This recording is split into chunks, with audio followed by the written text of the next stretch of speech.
Tapi akhirnya karena ada Mas Gibran daftar di DPP, akhirnya Gibran teguh, ya. Sehingga saat itu saya nggak daftar, ya. Nah, karena nggak ada penjaringan. Nah, ini tahun ini ada penjaringan. Yang pasti dalam kontestasi Pilkada ini kita sangat berharap, misalnya jangan sampai mengorbankan Kota Solo. Ya, jangan sampai mengorbankan saya nanti misalnya dikasih amanah menjadi wali kota.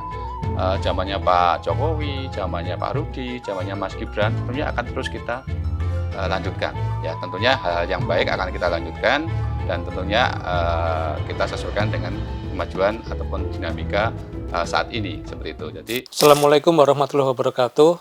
Ketemu lagi di podcast tribunsolo.com.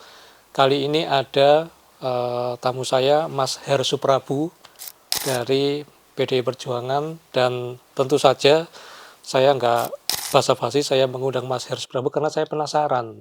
Mas Her Suprabu ini di berita, ya, akhir-akhir ini sering muncul namanya menjadi salah satu calon wali kota yang bisa saja besok diusung oleh PDI Perjuangan di Pilkada Kota Solo. Nah, biar kita nggak katanya, langsung saja kita tanya yang bersangkutan. Mas Her, bener nggak sih Mas Her itu kabarnya? oh iya, selamat malam Mas Haji. Yeah. Pertama terima kasih sudah dikasih kesempatan untuk berkunjung ke kantornya, bagus banget, luar biasa. Baru pertama kali ini ke kantor Mas Haji. Yeah. Ya memang benar Mas, jadi memang tanggal 2 Mei kemarin bertepatan dengan Hari Pendidikan, saya sudah mengambil dan menyerahkan formulir pendaftaran. Kebetulan di partai saya sendiri, di PDI Perjuangan Kota Surakarta, mengadakan penjaringan. Ya nanti sampai tanggal 24 ada proses penjaringan wali kota dan wakil wali kota. Kebetulan kemarin saya mengambil formulir dan mengembalikan sebagai wali kota, bakal calon wali kota. Gitu.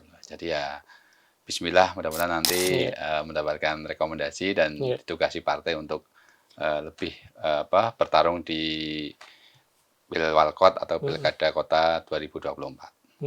Mas Her, ini bukan kali pertama ya Mas Her ikut penjaringan ya. Sebelumnya kan kalau nggak salah saya baca itu tahun 2015. Itu Mas Her sempat daftar ikut penjaringan gitu, tapi tidak lolos ya karena waktu itu PDI Perjuangan lebih memilih Pak Rudi dan Pak Rudi dan Pak Ahmad Purnomo begitu ya Mas ya. Nah Mas, nggak ada apa istilahnya kapok begitu, tidak terpilih begitu Mas Her? Iya, memang dulu tahun 2015 bulan saat itu saya baru selesai kalau nggak salah sebagai ketua KNPI Kota Surakarta, dan di partai PDI saat itu juga membuka penjaringan seperti saat ini. Saya didorong oleh teman-teman karena kebetulan kan saat itu yang daftar dalam pandangan kami masih sudah sepuh-sepuh gitu ya. Sebagai generasi muda kita saat itu memang ingin mewarnai perpolitikan di Kota Solo, sehingga saat itu saya ikut mendaftar sebagai bakal calon wakil wali kota saat itu, dan mengikuti proses semuanya. Ada tahapannya, kalau dulu ada pendaftaran, seleksi, wawancara seperti itu, tapi memang belum mendapat rekomendasi. Saat itu yang diusung adalah Pak Rudi dan Pak Purnomo. Tapi pasca itu justru momen itu menjadi pintu masuk saya ke partai, karena sebelumnya kan saya tidak berpartai ya. Dari situ kami diajak oleh Pak Ketua DPC saat itu Pak Rudi untuk ikut bergabung di partai, dan saat itu saya diamanai untuk bergabung di badan sayapnya namanya Taruna Merah Putih. Jadi awal. Ceritanya masuk PDIP itu dari penjaringan itu Mas Her ya? Betul, ya. Okay. Mas Her, untuk mendaftar di penjaringan itu Mas Her itu murni keinginan pribadi gitu ya, atau apa, katakanlah ada keinginan yang tertunda setelah 2015 begitu, atau ada suara dari partai, dari orang-orang partai yang mendorong Mas Her untuk mendaftar Mas? Sebenarnya kan pasca 2015 sampai 2024 sekarang kan hampir 10 tahun ya. Itu kan saya berproses di partai. Ya, saya selain ketua Taruna Merah Putih, kemudian saya juga pernah ditugasi sebagai tim kampanye daerah pada saat Pak Jokowi Ma'ruf Amin Pilpres. Kemudian saya juga diamanai sampai saat ini masih sebagai wakil ketua bidang pemuda dan olahraga. Kemarin di Pilpres Pileg kemarin saya juga ditugasi sebagai ketua Badan Pemenangan Pemilu. Ya, jadi dari proses 10 tahun ini memang saya total fokus di struktural partai. Jadi di partai itu ada 3 pilar ya namanya, eksekutif, legislatif, dan struktural. Ya, sebenarnya saya punya kesempatan untuk sebagai legislatif atau DPRD kota ya, tapi karena saya pengen fokus belajar fokus perkuat struktural, sehingga saya konsisten di struktural. Itu yang sampai saat ini.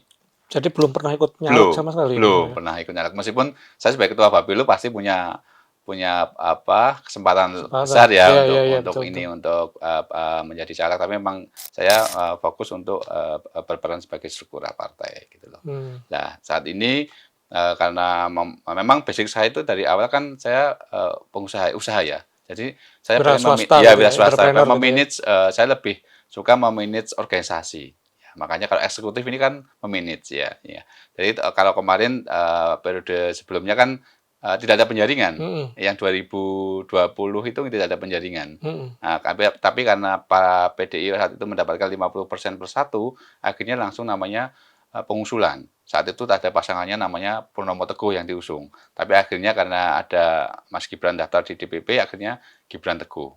Ya, sehingga saat itu saya nggak daftar, ya, karena nggak ada penjaringan. Ya, ya, Nah ya, ini ya, tahun ya, ini ya. ada penjaringan, ya ini adalah semangat yang dari 2015. Insya Allah kita berikhtiar lagi tahun ini mudah-mudahan nanti karena dengan bekal pengalaman ya kalau dulu Ya, kan ya, baru ya. awal ya. Ya, ya. Ini sudah 10 tahun berproses di partai, sudah berkontribusi ke partai, harapannya ya nanti tentunya menjadi modal awal kita untuk bisa bersaing untuk mendapatkan rekomendasi dari Mm-mm. DPP.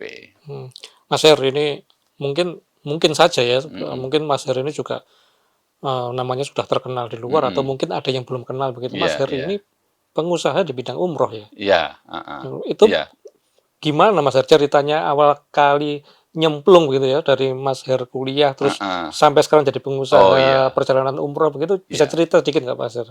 Sebenarnya awalnya belum ya, karena awalnya kan memang dari awal kuliah saya ini kan aktif di apa koperasi mahasiswa. Ya, Jadi semangat kewirausahaan ini kan sudah apa tertanam di situ. ya. Sebentar saya Heeh. potong Mas Her. Mm-mm.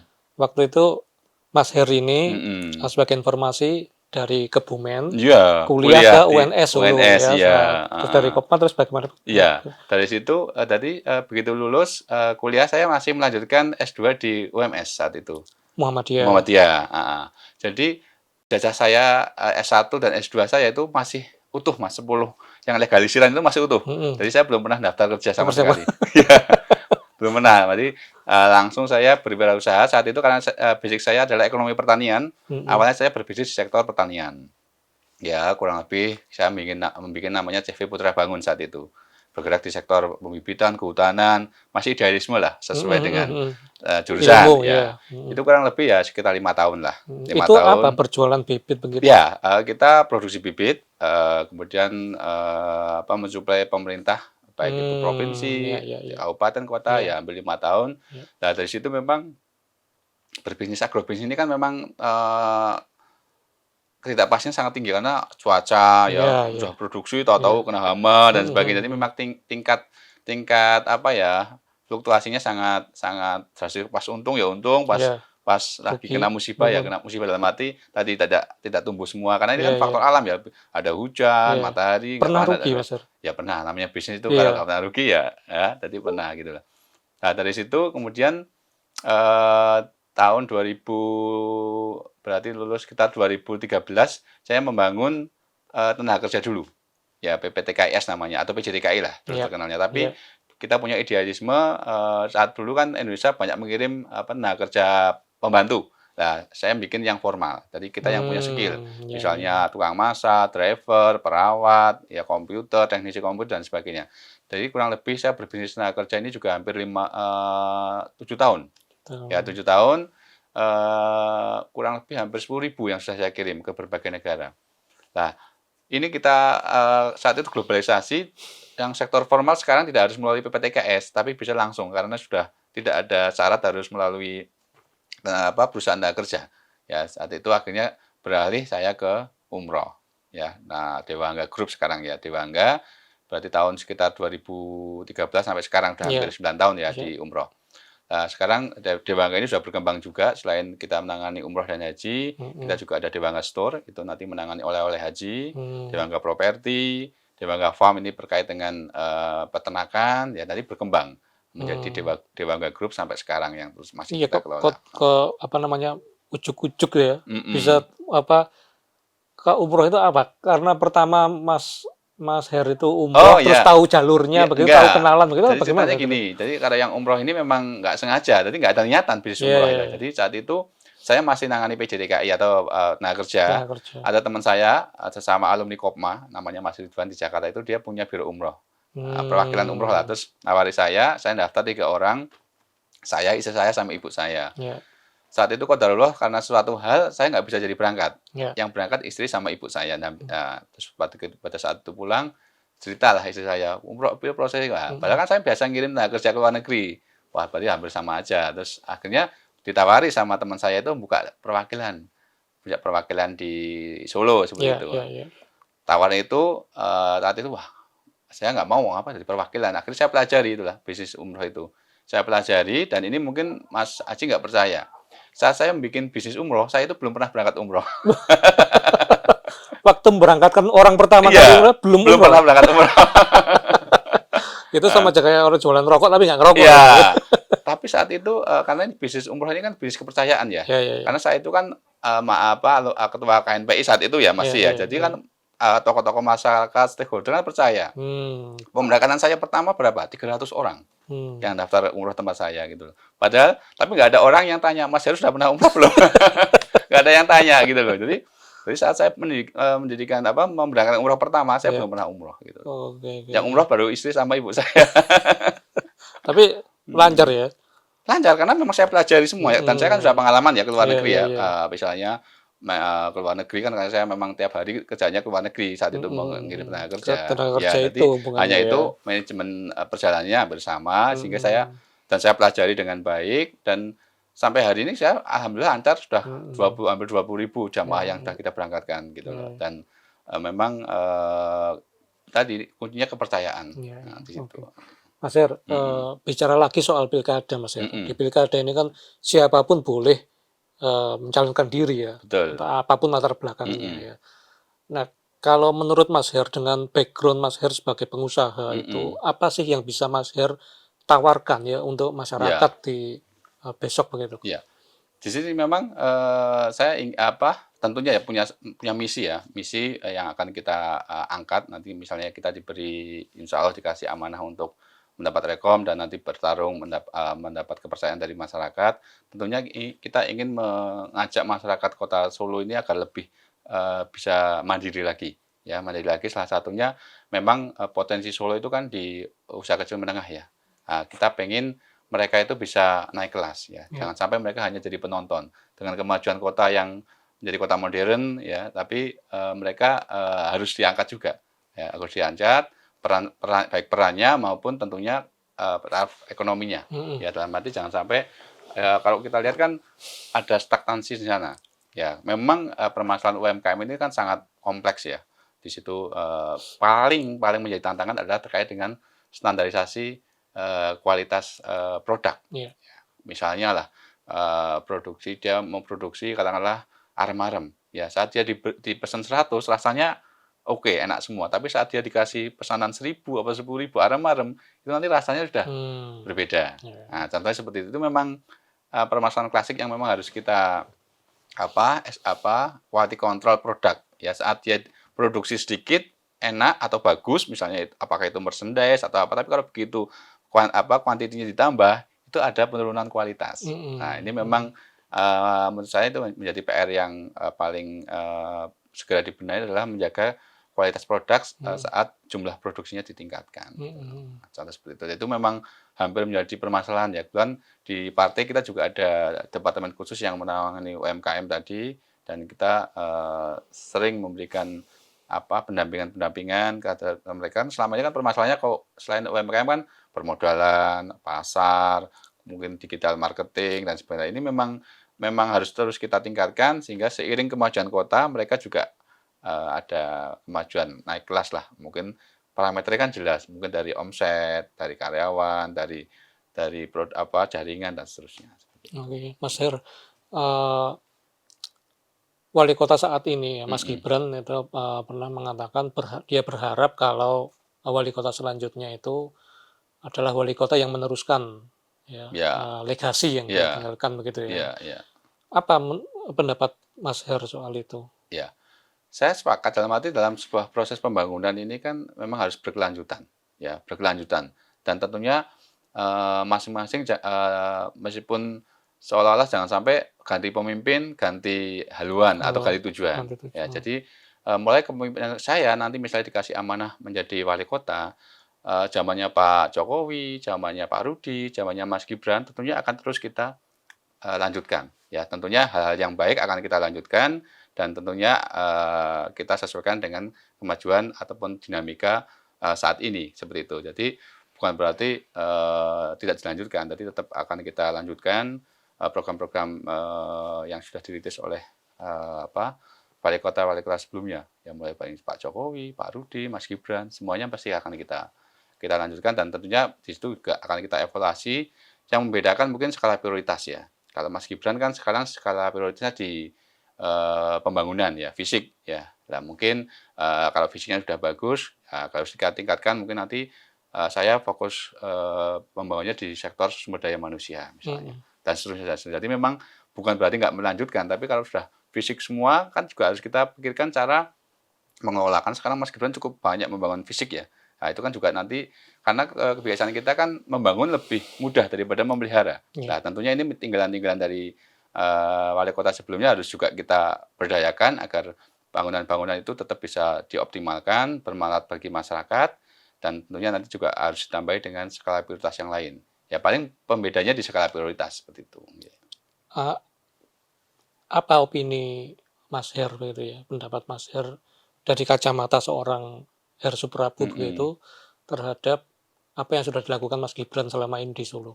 Ya, jadi saya sama Mas Gibran itu kan udah kenal lama ya, karena waktu saya ketua KNPI, Pak Jokowi wali kota, dan saya sudah berinteraksi Mas Gibran di himpunan mahasiswa juga di pengurus bareng, di KNPI juga sama saya gitu loh. Mas Gibran itu pernah Pernah pernah pernah di di satu HIPMI juga, satu organisasi, di nggih. Di HIPMI, HIPMI? di KNPI kalau nggak salah juga pernah pengurus juga, meskipun nggak begitu aktif Oh, karena Mas iya iya Gibran iya, sekolah di luar Singapura ya. ya, di Ya luar ya. jadi kami sudah kenal lama lah ya, Mmm, jadi mhm mhm. sudah tahu lah. Jadi dan menurut saya apa yang sudah dibangun Mas Gibran ini kan memang terlepas dari apapun kan nyata ya hasilnya. Ya hasilnya nyata, prosesnya karena memang bagaimanapun akses dukungan pusat ini kan sangat penting ya. Iya, Pemerintah daerah dengan pusat harus bersinergi dan hasilnya apapun kan kontribusi ke masyarakat juga bisa dirasakan oleh masyarakat.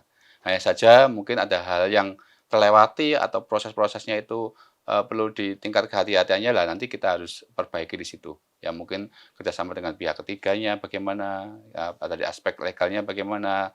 Yang pasti saat ini masyarakat merasakan dari hasil-hasil yang sudah dicapai oleh mmm. Mas Gibran seperti itu. Mas Her, ini menarik karena Mas Her ini kan dari PDI Perjuangan Ya, ya, dan kita tahu sekarang posisi PDI Perjuangan, terhadap,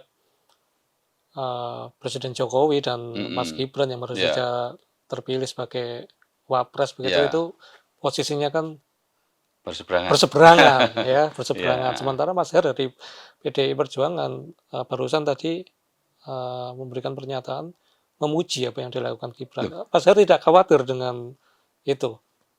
ya kalau So dalam konteks politik kan kita iya berbeda, iya, tapi kan tidak berarti bermusuhan ya. mmm, Ya kalau memang itu baik, masa saya katakan jelek kan jelek seperti ya itu. ya, Jadi kita juga harus harus fair istilahnya ya fair fair ya. ya, Jadi memang saat ini mungkin kita berbeda politik, tapi kita ketemu Mas Gibran biasa aja, berteman kasih lah ya ya. ya ya, Tapi kalau politik beda beda ya. mhm Tapi mhm dalam mhm, konteks menilai kemarin ya memang yang fisik ada, tapi memang kita juga ngasih catatan-catatan iya, ya. Seperti pada saat laporan pertanggungjawaban wali kota, fraksi kita di Dewan DPRD kota DPRD, kan juga memberikan rekomendasi-rekomendasi. Ya tadi salah satunya ya, mungkin prosesnya ya, misalnya contoh ambil masalah Taman Safari misalnya. Ya sejauh mana proses legalitas hukumnya, administrasinya. Lah ini yang harus diperbaiki kan seperti itu. Ya, tapi kan realitanya masyarakat juga merasakan bahwa sekarang bisa ada Taman Safari, Safari Solo dan sebagainya. Lah ini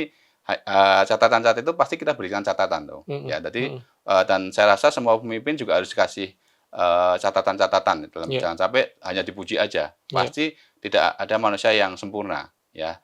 Pasti kita juga perlu kontrol salah satu fungsinya ya pasti memberikan rekomendasi yang perlu diperbaiki ke depannya seperti itu. ya. Ada lah, tidak semuanya Mm-mm. baik juga, tapi Ya, juga ya, ya. ada Ada catatan ya ya tadi catatan. Mas Tapi Her yang ya. baik ya itu saya katakan jelek kan juga Ya, ya, ya, ya, nggak ya. baik juga Nggak gitu. fair juga Nggak nanti fair kesannya juga Mas ya Her ya. seperti itu. Baik, Mas Her ini kan juga dipercaya sebagai eh, ketua Bapilu ya Iya, kemarin ya betul.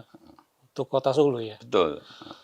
Nah pastilah Mas Her ini pasti dipilih itu berarti Mas Her ini pandai dalam strategi ya, ya pandai dalam Iya, strategi iya. begitu. Nah menurut Mas Her dengan mendaftar di penjaringan itu, Mas Her merasa punya kans untuk memenangkan pertarungan ini.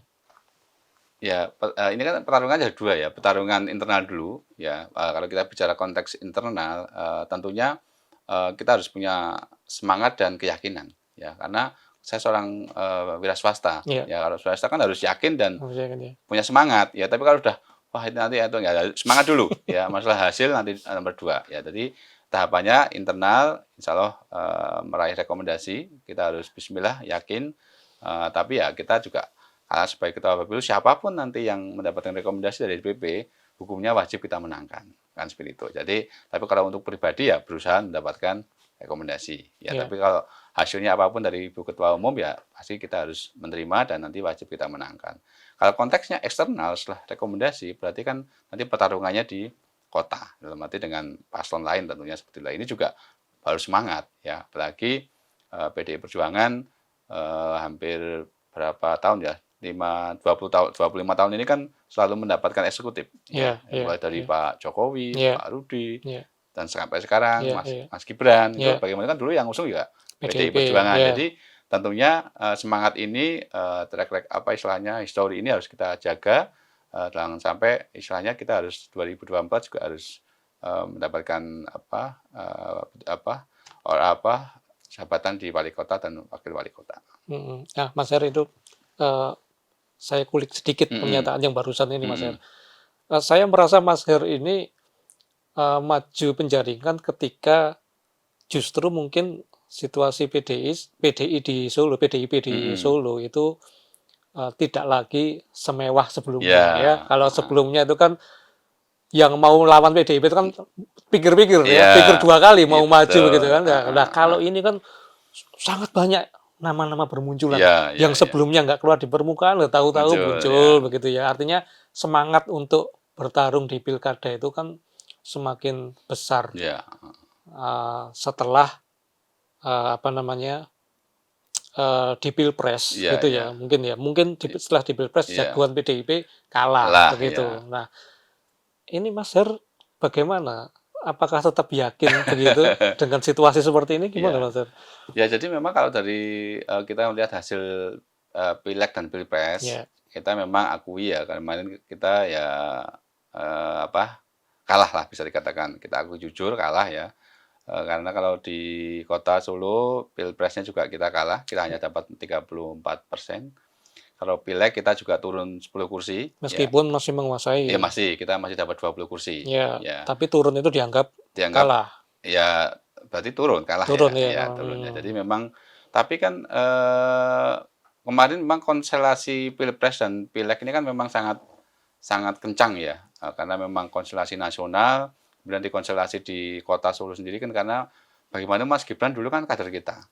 Ya, kader kita di mana dulu dijagokan oleh kita dan di tengah jalan kan beliau mendapat apa istilahnya istilahnya Kendaraan. kendaraan lain ya dan jago Wapres. Jadi ini memang sangat berpengaruh tentunya di grassroots lah, di grassroots. Jadi memang kemarin bagaimana kan ada juga kemarin loh Mas Gibran kan masih PD kan nggak mungkin ngomong Mas Gibran sekarang bukan PD kan nggak bisa Iya, juga iya, ya. iya, Jadi iya. memang di masyarakat pasti ada kebingungan lah ya sehingga akhirnya ya hasilnya seperti itulah ya kita komentari katakanlah kita turun lah.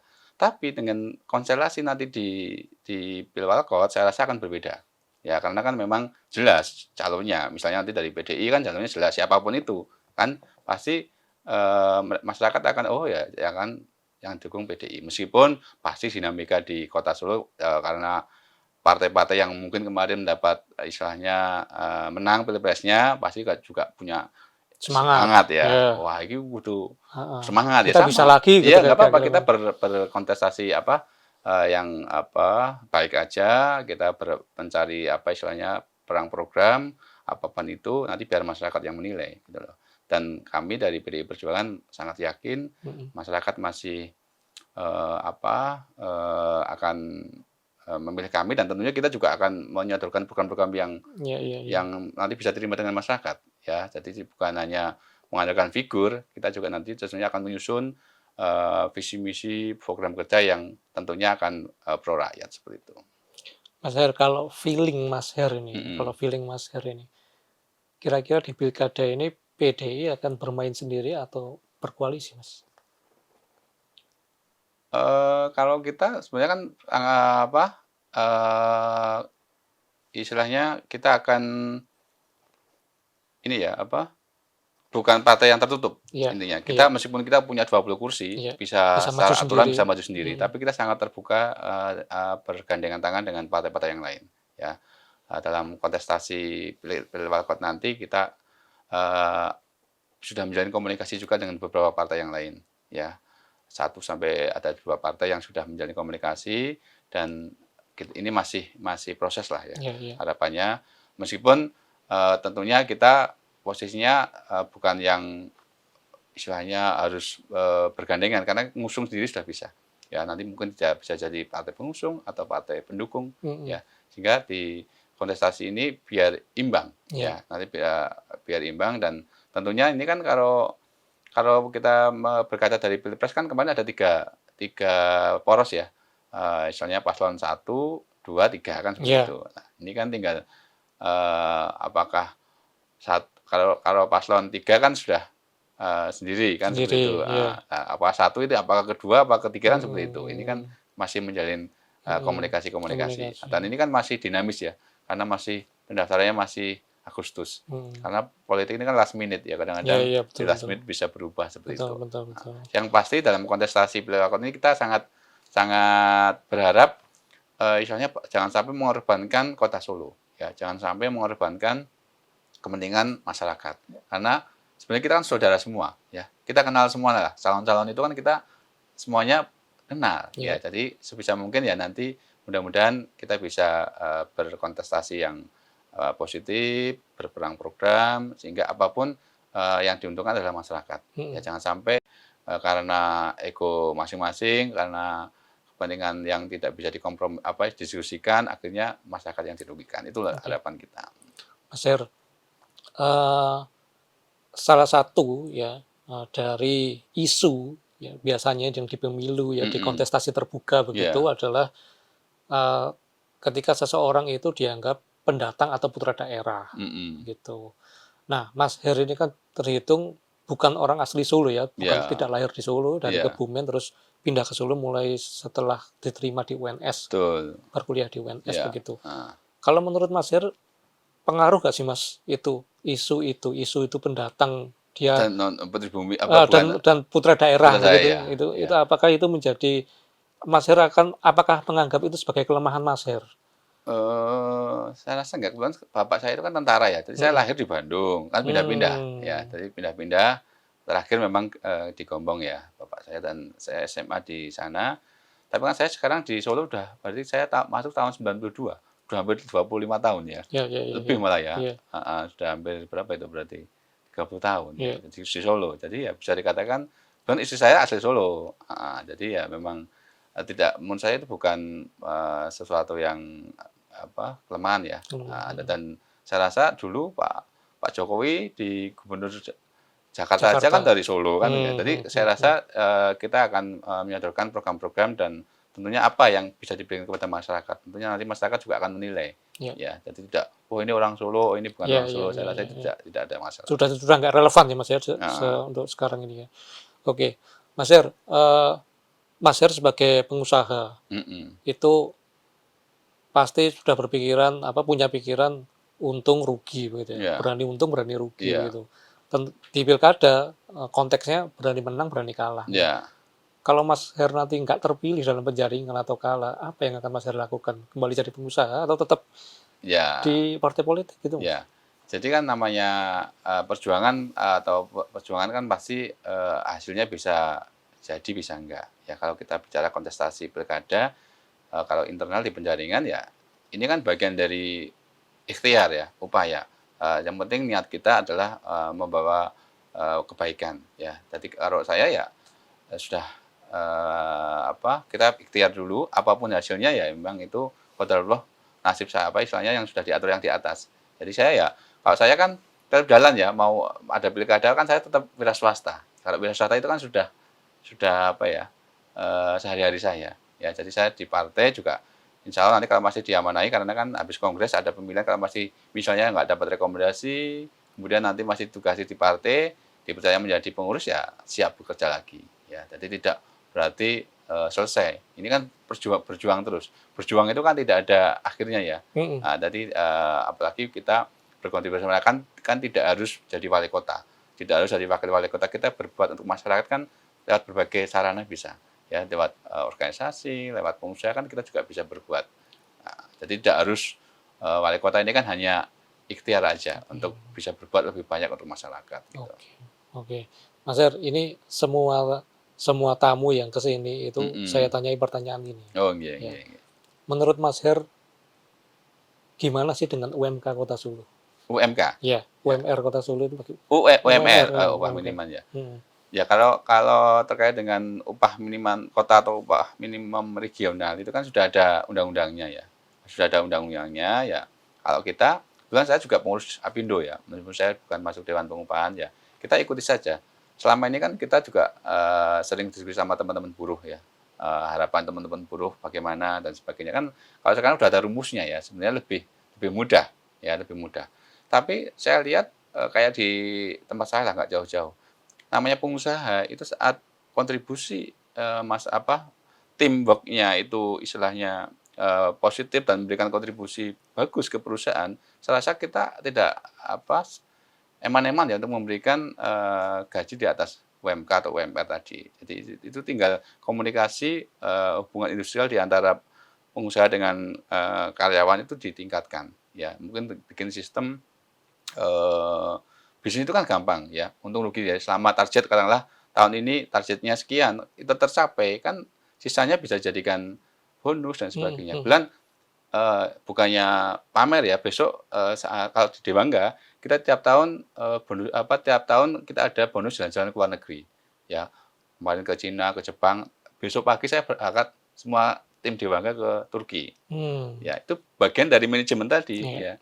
Kasih bonus dan sebagainya. Jadi UMR ini hanya hanya jadikan variabel kontrol aja. Tapi saya rasa saat mereka bisa memberikan kontribusi lebih ke perusahaan, harusnya teman-teman pengusaha ini juga bisa berbagi kepada mereka. Nah ini jadi semangatnya harus jangan sampai ini hanya jadikan harus UMR. Jadi seolah kalau melebihi itu malah kesalahan enggak. Jadi itu hanya parameter minimal. Ya. Tapi harusnya teman-teman harus pengusaha khususnya semangat untuk memberikan lebih dari UMR atau UMK tadi.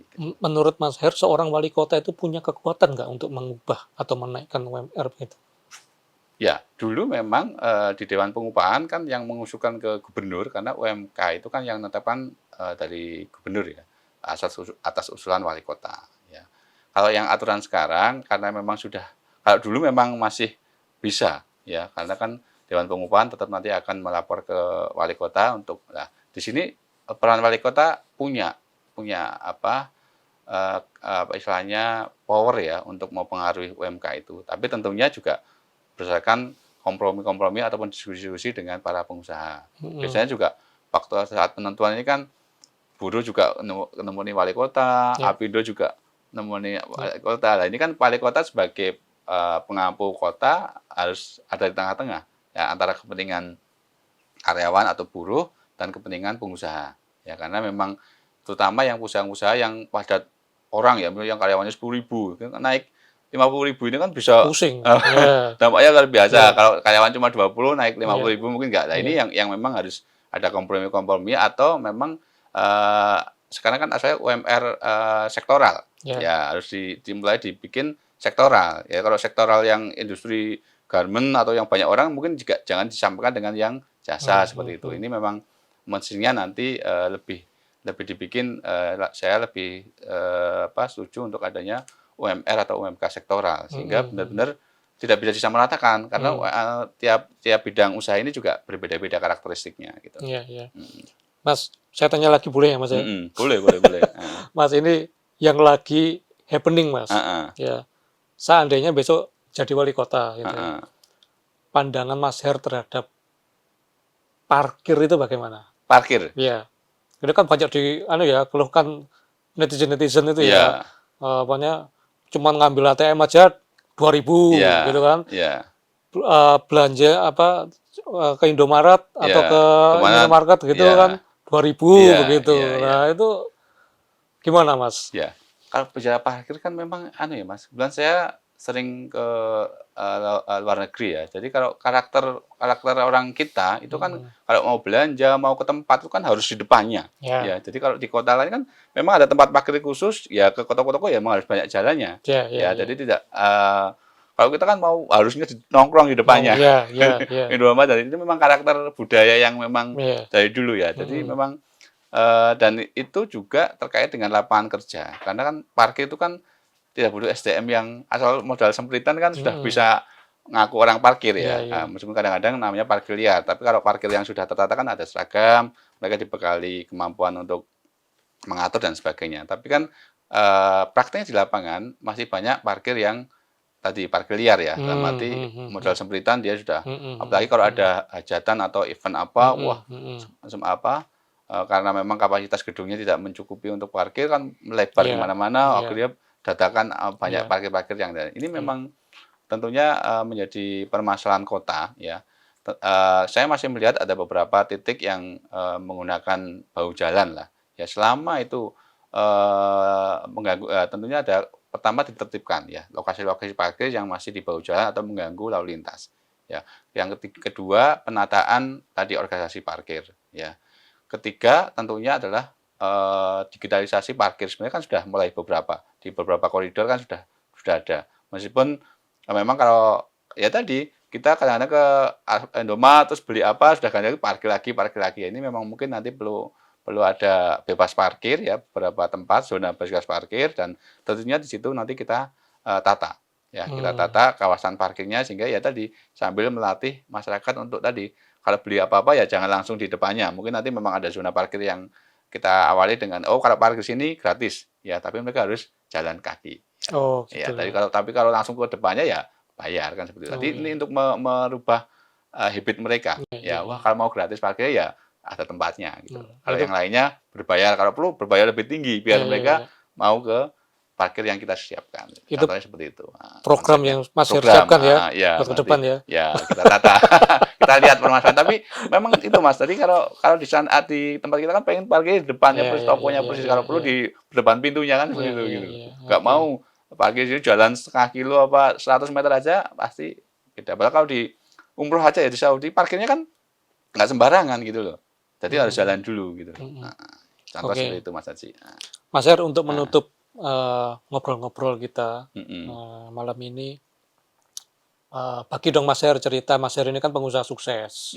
Belum juga. Pengusaha yang berhasil lah ya. Sementara banyak pemirsa kita tuh yang ingin dapat inspirasi begitu ya.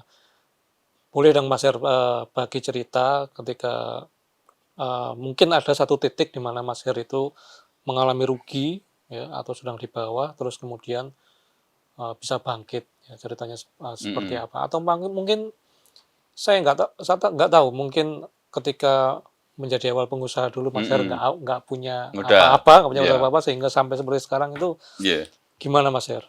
Ya jadi sebenarnya jadi pengusaha itu kan pertama kita harus punya jaringan Mas itu modalnya jadi kalau selama ini wah saya mau jadi pengusaha nggak punya modal mati uang itu nggak penting ya dulu saya awal pengusaha juga nggak punya uang gitu loh jadi tapi kita punya jaringan saya perlu punya jaringan alumni Kopma jadi alumni Kopma itu rata-rata jadi pengusaha ya Mas ya karena memang sudah banyak usaha di koperasi mahasiswa sehingga tinggal nyantol dulu ke jaringan kita ya jadi dan Itu yang saya tempuh dulu ya. Kemudian tentu yang kedua adalah dapat dipercaya. Ini penting ya, karena juga banyak teman-teman yang mohon maaf ya, mungkin karena tidak amanah, tidak bisa dipercaya ya, orang membantu misalnya dimodali kan karena amanah ya, oh ini dibantu amanah dan sebagainya. Itu yang penting dalam bisnis itu adalah amanah dan bisa dipercaya ya. Kemudian yang ketiga ya tadi komitmen dan bekerja keras ya. Bekerja keras sehingga apa? Apapun yang kita usahakan sebenarnya itu bisnis itu kan bisa diukur Mas ya, bisa diukur. Dan pasti namanya bisnis pasti ada suka dukanya. Contoh Mas, saya terakhir ya bisnis umroh. Pada saat pandemi, pandemi itu kan 2 tahun nggak ada pemberangkatan Mas. Ya itu kan titik bayangan produksi ibarat pabrik tidak bisa produksi karena ditutup ya. Padahal dulu sesama teman-teman umroh itu sumbernya wah bisnis kita ini bisnis paling aman. Selama belum kiamat, insya Allah nggak ada umroh nggak mungkin tutup kan gitu. Bercandanya seperti itu. Hmm. Tapi hanya karena COVID ditutup Mas. Dan tidak hanya setahun, Iya. 2 tahun. Ya. Ibaratkan selama 2 tahun saya nggak ada pemberangkatan ya. Dan itu adalah masa tersulit Mas untuk melewati itu ya. Bagaimana caranya saya melewati itu? Saya kelola Mas, kita masih punya alumni sekitar saat itu sekitar 15.000 ya. Masih grupnya masih kita atur lah. Kita buka Dewangga Store. Jadi bisnis saya timbul itu karena pandemi Mas. Dewangga Store itu jualannya saat itu kan yang laris kan kayak obat-obatan, terus makanan ya. Itu sesama alumni Mas. Jadi alumni Mas Aji misalnya punya madu titipkan saya, Mas punya itu titipkan saya. Ini bisa lagi ke alumni gitu loh. Jualan di Store termasuk sebenarnya dulu jualannya kan oleh-oleh umroh ya. Sehingga kalau tempat kami mereka fokus umroh Mas. Jadi oleh-olehnya sudah kita siapin. Tinggal pesan, oh Mas Haji pesennya ini, nanti pulang sudah siapin seperti itu. Ya, Dewangga Farm juga itu timbulnya pada saat pandemi. Pada kita punya 15.000 kita jualan kambing sama sapi kurban, itu nggak nyangka Mas sampai ratusan yang pesen gitu loh. Dan pesennya ke tempat kita karena jauh-jauh tidak hanya diantar sampai menyembelihnya sampai nganter, oh ini nanti diantar ke panti asuhan sampai dimasakkan juga kita siapkan ya. Contoh seperti itu ya. Dan itu bisnis-bisnis turunannya Dewangga itu muncul itu pada saat pandemi ya. Artinya apa? Pada saat kita kepepet itu sebenarnya kita selama kita punya ini bisa mengembangkan potensi tadi, potensi jaringan yang penting. Karena kita sudah punya jaringan 15.000, kita mau jual apa aja bisa punya pasar. Dan mengapa mereka trust ke kita? Karena mereka sudah Dewangga sudah terkenal ya. Pada saat umroh juga gini. Jadi pada saat kita jual apapun itu mereka sama aku Dewangga Property itu juga timbulnya pada saat pandemi. Karena apa? Banyak orang jual rumah saat itu kan karena mungkin kerjanya di PHK atau sehingga ada yang jual dari sesama alumni gitu loh. Kita hanya sebagai perantara aja. Oh Mas Haji mau jual, ditemukan transaksi, terus akhirnya kita bikin sistem. Karena dulu saya pernah bekerja ataupun pernah belajar training terkait dengan properti, permarketing. Nah ini, jadi masa-masa sulit itu adalah pada saat tadi yang saya rasakan saya ini ya pas pandemi. Bayangin Mas, selama 2 tahun tidak ada pendapatan dari umroh. Tapi alhamdulillah saya satu-satunya biro umroh yang tidak memphk karyawan Mas selama 2 tahun ya. Dan malah saya membangun kantor ya. Jadi kantor saya kalau Mas Haji dulu tahu di manaan di depan, sekarang saya sudah punya kantor Geraha Dewangga ya, 4 lantai hampir sama dengan kantornya Tribun. Itu kita bangun selama pandemi gitu. Itu karena perluasan usaha tadi. Iya, karena perluasan usaha dan tadi karena kepercayaan dari masyarakat para alumni itu gitu loh. Dan ini yang kita maintain kekuatannya adalah bagaimana kita bisa memberikan service terbaik kepada pelanggan. Kalau di Dewangga, di tempat saya ada namanya memberikan pelayanan di atas harapan. Nah, jadi harapannya A tapi dia dapat A+, dan seterusnya. Jadi mereka akan terkesan atau terkenang. Wah, ternyata seperti itu. Nah, seperti itu Mas, kuncinya. Pernah rugi paling berapa Mas? Rugi paling paling dikenang Mas? Rugi, jadi rugi ya kalau kita pernah ya miliaran ada Mas, tiket ya. Jadi kita beli tiket jadi saat itu ini masih di umroh. Umroh. Jadi kita sudah prinsip hati-hati. Jadi kalau di umroh kan saya sudah pelajari Mas. Jangan sekali-sekali beli tiket ke orang ketiga. Jadi beli tiket harus ke maskapai.